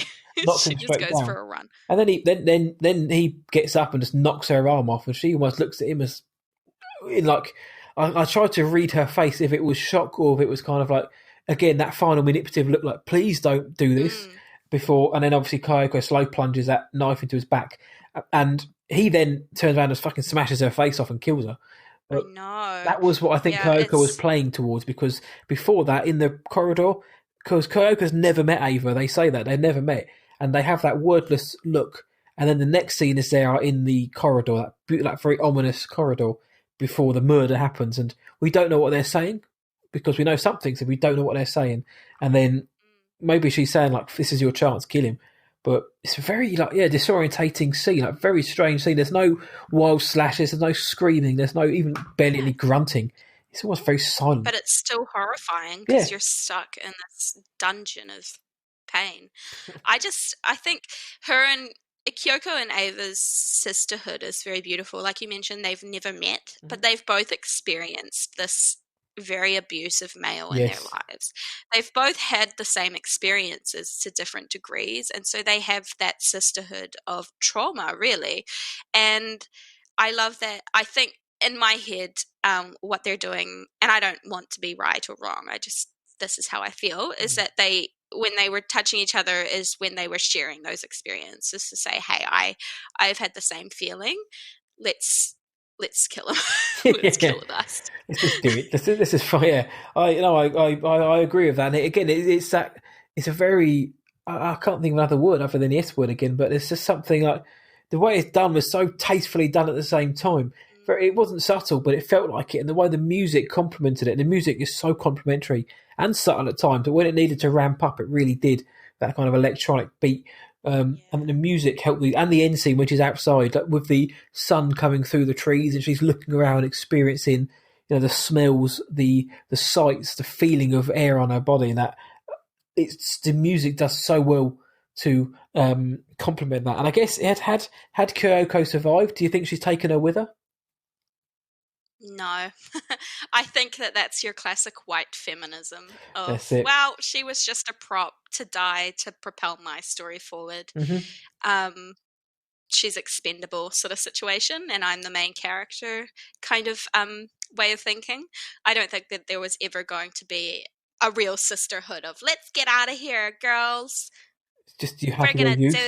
You've this. got your It was youth, and just once you're gone, yeah. And I respect that I mean, I don't respect white feminism, but I respect that is Ava's character, yeah. because you know, she's not supposed to be this like loving character of let's be best friends kind of situation. I know that we're like running out of time, but I did want to bring up one thing, which is that I still don't know how I feel about what an AI is. Like, how would you describe an AI? How do we know the Turing test has passed? Well, that's it. I just assumed that he was going to say it passed, because so Ava didn't get killed, basically. But I don't know, because there were times when I was watching it, I was like, "This is a very robotic conversation." It's that's a good question. How do you define AI? Because the word artificial in itself, kind of for me, stops it, because obviously it's not a organic being, but artificial intelligence will never be you or I talking to each other. There'll always be some barrier there. There'll always be something like that whole. It's not quite the uncanny valley, but there's something. But yeah, how do you know when you've passed it? Well, is that, I don't know. Other than trying to have sex Should with I be cutting open my wrists in front of the mirror now? and then smashing it? Question. I feel very odd about their Turing test, just because we know that Nathan's main plan is to see if she'll try and escape, and to me, I think that that's a very human desire. Mm-hmm. He wants to know if she'll succeed, but for me, in you know, like changing Caleb and making her on his side or whatever, but to me, she already is very human. Like, how do we define human intelligence to start with? Yeah. Right, because there's so many different types of humans. Like, we've got, obviously, like, it can be very obvious stuff, but then at the same time, if you were to say, well, what makes us human, people would say our emotions, but then that not all humans have the same emotions. That really cuts out people who are asexual or aromantic or autistic, or perhaps are on some other spectrum. Like, humans do not have linear or predictable there's emotions. not a template so we for human. Yeah, we can't rely on humans as a blueprint of what makes an effective AI. And that's why I feel like, where do we start and where do we end? How do you even test that to begin with? Obviously, I'm not a scientist, and this is probably why. But well, you should be after that explanation. No, I don't know. I mean, was Alex Garland trying to say that Ava was in fact the perfect AI? Do you know what I mean? Is that the ending he is going for? Is that this was the final model and she can seamlessly incorporate herself within society, or was it just a case of, this was an AI who had managed to, who was asking the questions about wanting to get out and knew in herself, why am I being cooped up here? Why are you doing this to me? I want to be free. I want to experience it. Was it just an AI who had developed that intelligence that she was on a level with humans, if you could say so? I don't know. It's a good question. Is how do you know when you've passed it? And I don't think the film doesn't give you that answer. As someone with ADHD, would I pass the Turing test? Well, that's it. It makes you wonder. Or like my autistic friends, would they pass the Turing test? Or some people I know who are asexual, who do not have that, what people still for some reason consider a very human feeling of sexual desire, did they pass the Turing test? And then we have to turn it on ourselves. And I think that that's what Ex Machina does to me as well, is it says, well, she has one thing that we know. She has a desire to leave. And whatever else she does, whether she's faking it, that's still very human. Yeah. Humans fake emotions to get what they want. Of course, yeah. She wants to leave. And in my mind, that's it. Like, if someone has one emotion, one feeling, then that's it. They're done. They're an AI to me. Anything else is just learning experience. Because otherwise we have to say, oh, well, she doesn't feel love or blah, blah, blah. But there's aromantic people and autism and everything like that. Like, it's all portrayed very differently. We can't say. There's no way to say, is what I'm saying. There is no effective Turing test. Mm-hmm. Yeah, because there's so many, like I say, it's not just one linear path you can follow. There's so many variables which absolutely change the trajectory of any path. And she even says, what happens to you if you failed the test? to a human. An AI is challenging a human. Well, are they going to switch you off? No. But then Yeah, what and is the I think test? she knows. Yeah, and he did She fail the knows that test as it no would turn human out. can. Yeah, no human can really pass the Turing test if we were to actually create one. And so she's saying, well, if you can't pass it, why does it matter for me? Well, What at are we what doing point do here? we Yeah. stop? And I see where she's coming from with that. You'd feel terrible. It would be a horrible feeling. Yeah, well, she gets her final revenge on Caleb, who, again, to her, hasn't necessarily I done think this. murder is a very human thing as well. Oh yeah, to actually collude almost with another AI or being to do that is a very human thing, and it goes to show the heightened intelligence that this was might have been his greatest creation. I mean, how many creators are often killed by their greatest creation in fiction or non-fiction as well at times? But Caleb, poor sod, he was guilty of leering and leching. She plays the ultimate card in there when she basically, as soon as he inserts his key card into the main system, the whole thing shuts down. So he signed his own death, but because he kind of think, well, he's a programmer, he'll find a way out. But no, she's made sure that he ain't getting out. He tries to break the glass door with a chair, and at the same time, it juxtaposed with Ava slowly walking through the trees. She's in no hurry, and when she meets the helicopter guy, we don't know what she's saying, but she gets on there. Whether she manipulates the helicopter guy or he just wasn't told who to expect, she gets on a helicopter. She's leaving the middle of nowhere. She's leaving paradise to go to the real world now, and the whole time for the rest of She's leaving the Garden of Eden. That's it, and to start this come new out into the gritty real world. And Caleb is left in hell almost. Basically, Caleb's left to purgatory until he dies. He's not getting out of there, and it's depending on your point of view, or from a certain point of view, is it a positive ending? Is it a negative ending? Because I certainly feel for Caleb. It's an ending. It's an ending with many strands, because if you look at it from Ava's point of view, she has got what she maybe deserved. She's free of the shackles, the oppression, and Nathan, did he get what he deserved on the balance? Probably yes, very much so. Probably. Caleb's kind of almost like the grey area because. Yeah, that's what makes you have that emotional response to the ending, I think, and that's why it's important that they did it that way, because you feel a lot of things at once, which is a beautiful feeling. Is to feel bad for Caleb, but then on the flip side, I still feel like he's a bit of a bumbling idiot, and you know what?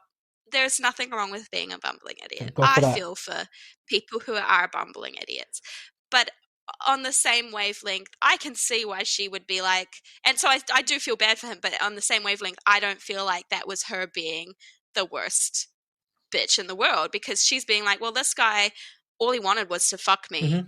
He didn't really care about me that much. He's just this moron who's played into my demise and my captivity. Even if he wanted to free me, what did he want to do with me once I was free? Would I just be in, like, she's only known one other guy. For all she knows, he's going to take her to a new dungeon and do what he wants with her there. So for me, if I was Ava, I'd be very distrustful of any male or human I came across, and so I don't think that makes her a bad person for doing that. I still feel bad for him, but I don't hate her for it. Yeah, she's got her well-defined reasons, and everything you say about Caleb is, people might hear that and think to disagree, but it is set up during the film that Caleb, he spends so much time just staring at her, like gazing at her, gulping, reaching out to touch, watching her. She sleeps, and the fantasizing about. Imagine if he lived in her house. Like, of course, yeah. Oof. And then he finds out that she does have she is built with for sexual reasons as well. She has sexuality. She feels pleasure. You know what I mean? It's like a light bulb's gone off and said it's not stuff which is just speculated, but it's in the film. It's there. Now, whether again the ambiguity, like we say, is whether or not he would have taken her out and treated her right, taken her home to meet the parents, and made an honest woman out of her, and all that kind of whatever. And being that he's a white savior, I think he would have. Yeah. But she has no way of guaranteeing you don't know that, yeah. But then again, he may not. He may have become so enraptured in his desire, because remember, this is essentially his fantasy woman, as is his internet history and porno record show.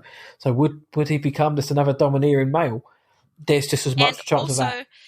He hasn't grappled with what he's going to do once this AI is out in the real world, because he would then be left with this responsibility of being the only human who knows there is an AI walking amongst us. And I think that eventually he would feel that power shift and he would feel very threatened by her existence, knowing that he's getting old and decrepit and she's continuing to just become better and better versions of herself because she's still probably tapping into that, search engines and whatever. And she's continuously learning. She's not decaying. I think she probably knows that there would, even if he were to treat her right, there would be a power switch and he would know it, and he would probably feel the moral obligation at the very least to let others know that AI walk among us and to be vigilant, basically.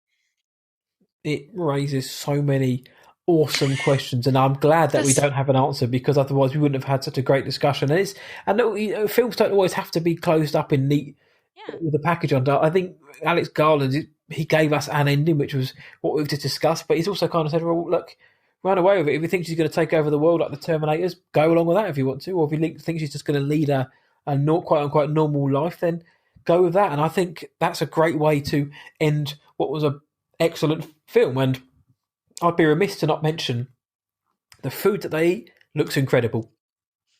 I can't say I even saw any of it, which is a first for incredible. me. It looked like very nice sushi, and I was like, you know what, I'm there for that, because I do enjoy some sushi. So, you've mentioned things you had issues with. Was there any, I've only got like two, and they are, to be fair, they're fairly flippant. But was there anything else which you didn't think, in terms of like the film, then anything that didn't work for you? Anything which you just thought, you know what, could have done without that? The opening scene. I don't know if I needed that. The scene of him at work winning and some lady being like, Well to done. me that was pretty pointless. I think if it had just been him turning up and we had some sort of, and we almost have it anyway, some scene where Nathan says, you won, blah, blah, blah, this is what you're here for. But that's a very small thing. I think it just doesn't set up the film quite the way it could, possibly. It's not a very incredible first scene, it doesn't really capture your attention that well. Other than that, I honestly can't say I have a lot of issues with it. I really don't know if there's any scene where, other than that one, where I would say I don't want that or I want that different, really. I'd like Kyoko to be fleshed out more, so to speak. And the other one maybe to keep her clothed flesh up a bit more as well. But I can't say I hated a scene in particular. Yeah. No, same here. There's nothing in the film I hate, like full on, like hate.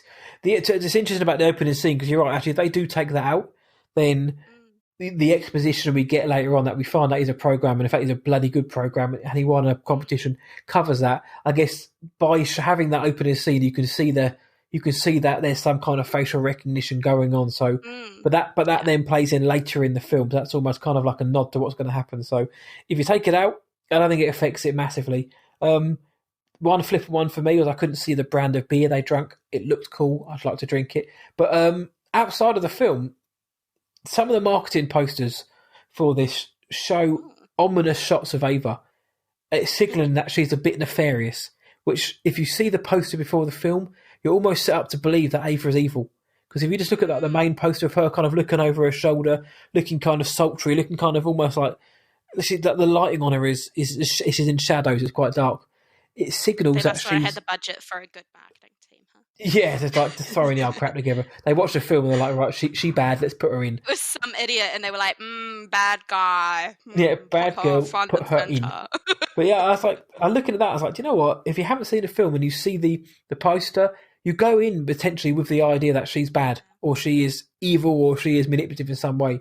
So that was it basically. Other than that, do you know what I mean? There's nothing really that I didn't like about this film, and that's a good film then. Yeah, which is the great thing about these shows, is I don't expect anyone to come up with like 5 or 10 reasons, but I think we can't. Or certainly, you brought up your issues within the conversation, and yeah, I think we've covered those very well. And they are issues, though. They're not issues which ruin the film per se, but they bring up wider discussion as to moral compass. I don't think they're issues that make me say I want this out of the film. They're just issues that make me say I maybe want a bit more conversation about this in the film, or just conversation in general, which is what we've had, which I just, honestly, I don't know how long I could talk about this film, but it would be a long time, and I still would have points I wouldn't have brought up. It's just, there's just so much, and I love that. Yep, again, a good film makes you want to discuss. A good film should make you question certain things as well.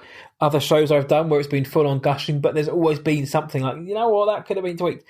But something like Ex Machina makes you. It's an intelligent film. And I hate it when people say that. Like, it's an intelligent film. It's almost talking down to people who didn't like it, and I certainly wouldn't aspire to that. But it isn't. There is a level of there is certain amount of layers to this film which lend itself to repeat viewings.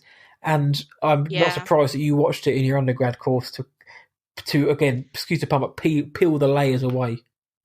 It was just amazing. If anyone ever has the opportunity to take a paper on science fiction, do it. It makes you think. It really makes you think, but in such a fun way. It doesn't make you think like your politics classes where you just want to fucking punch a book. Zombies. It makes you think and continue to think and want to talk about it and continue to talk about it with other people outside of your class. It's really, science fiction would always go down as my favorite genre of all time, just because it has so many different ways that you can employ the genre in films. Like there's so many different types of science fiction films, but all of them make you think, even the stupid ones.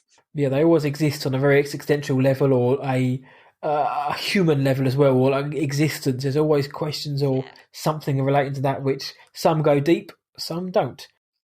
Even funny ones like Back to the Future still make me think about how what I do now, how is that going to affect what happens in the future and how such a small thing can change that stuff. So it's still, you know, I don't think there's a way to do a science fiction film, even in a stupid way, that doesn't at least ask a couple of questions.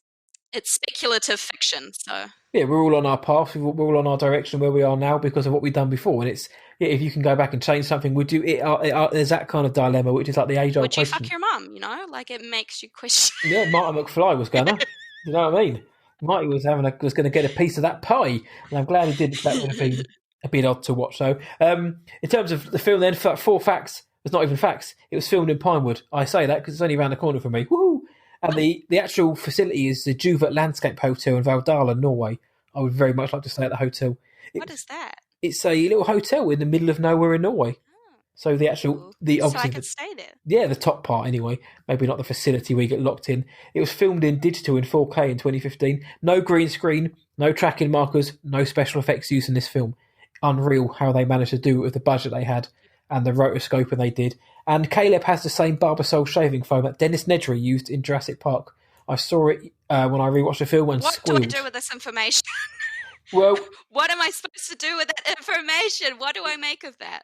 If you're an AI, you'll know what to do. So you've passed the test for me. You are not an AI. Because otherwise you would have taken that and worked with it. I was watching Jurassic Park on Friday. Really? And then I watched Ex Machina the next day, and I did not pick up on that. So props to you. I squealed like Dennis Nedry when I saw it. Another fantastic science fiction film. Absolutely, and if you've heard the retrospective, you know I spoke about that at length with Big Boy Ant Shot First. Very good episode that was as well. But Ex Machina, I asked you guys out there, you listeners, you geezers, you girls, you cinephiles, what did you guys think of Ex Machina? And do you know what? Unsurprisingly, pretty one-sided. On Twitter, 82.5% if you liked it, 17.5% weren't fans. Instagram, 94% if you liked it, and 6% didn't. So who came in and gave some comments? Corey Starr, legend, she loved it. Malfador 300am called it very underrated. Renegade 6 Killer called it a truly excellent film. Luke Summerfield, King of Wales, he remembers being absolutely intrigued by this. Cinema Paratuito, what a name, called it absolutely excellent. Vincent Cadena said it is an excellent script with a perfect ending. Angus McGregor called it his favourite film of the last decade. He got a big thumbs up from 90s flicks. McGregor's love this film. I didn't even think about that. McGregor's shout out. Donny Jeep, he said, fantastic. I'm not going to do a French accent, Donny. I'm not even going to try. Harrison Mind, she said it was an underrated excellence. And the Northern Hunk and Beefcake, Ant Shot First, who I've just mentioned, he said it's an incredible film and the dance scene is one of his favourite scenes of all time.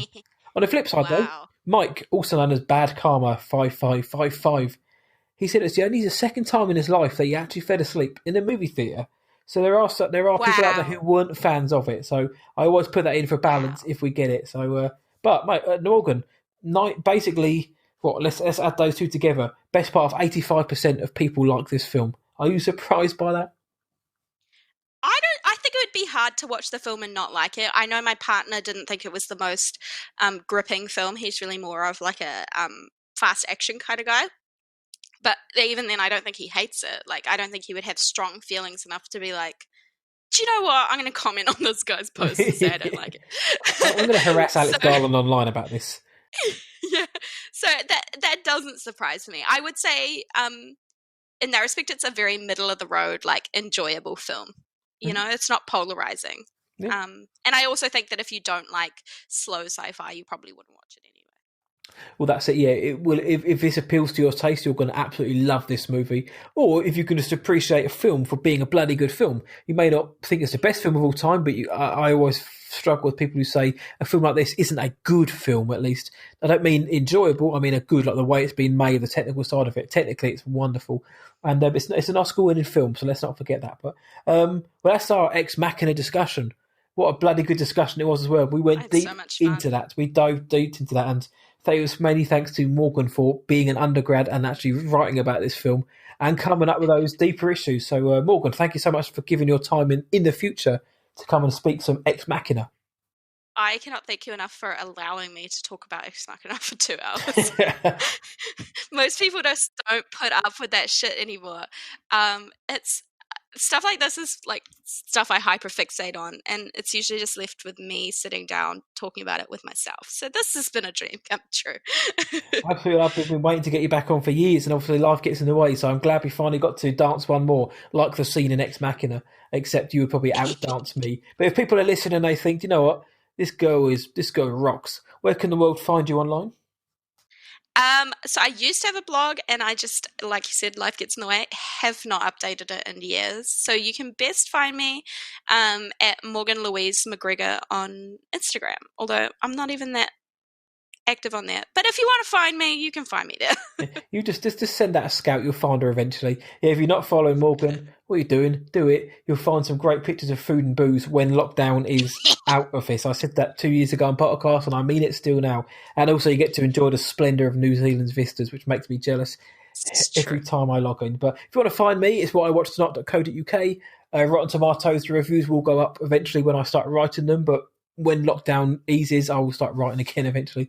What I Watch Tonight, Twitter, Instagram, we're on Facebook as well. We don't use it that often, but it's still on there. And if you do like what you've just heard, please do let your buddies know who like film. Leave us a review if you have a spare 30 seconds. It would be absolutely massively appreciated if you would do that. If you don't like what you've just heard, just don't tell anyone. It's not worth wasting your time about it. But again, Morgan, thank you so much for coming on. Everyone out there listening, thank you so much for listening. So until the next episode from me, see ya.